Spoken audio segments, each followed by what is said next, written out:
பாவங்கள் செய்த பொழுது தெய்வத்தால் கிரியை செய்ய முடியாம போச்சு. ஆமென், ஹல்லேலூயா. இந்த மத்தியான வசனத்தை கேட்டுக்கொண்ட தெய்வ பிள்ளைகளே, நீங்க உங்க பாவங்களை தெய்வத்திடம் அறிக்கை செய்யணும். ஆமென்.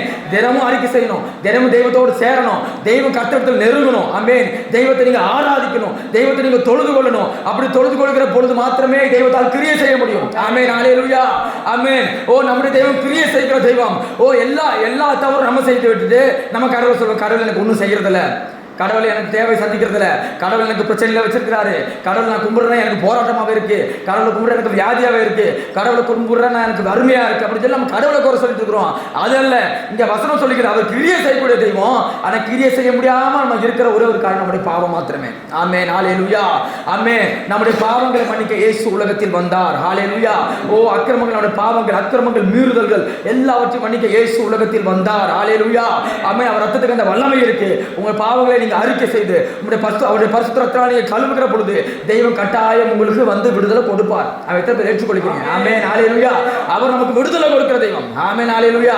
அவர் அப்படியே விட்டு வருகிற தெய்வம் கிடையாது. உங்களை கொஞ்சம் தள்ளி அவர் வச்சாலும் நீங்க அவரோடு நெருங்கி வருகிற பொழுது, தெய்வத்தை நீங்க தேடுகிற பொழுது, நீங்க ஜெபிக்கிற பொழுது, நீங்க வேதம் வாசிக்கிற பொழுது, கர்த்தரை தேடுகிற பொழுது அவர் கண்டிப்பாக உங்களை ஆசீர்வதிப்பார். ஆமென், ஹல்லேலூயா.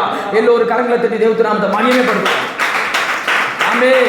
அவர் நம்மை ஆசீர்வதிக்கிற தெய்வம். அவர் கிரியை செய்கிற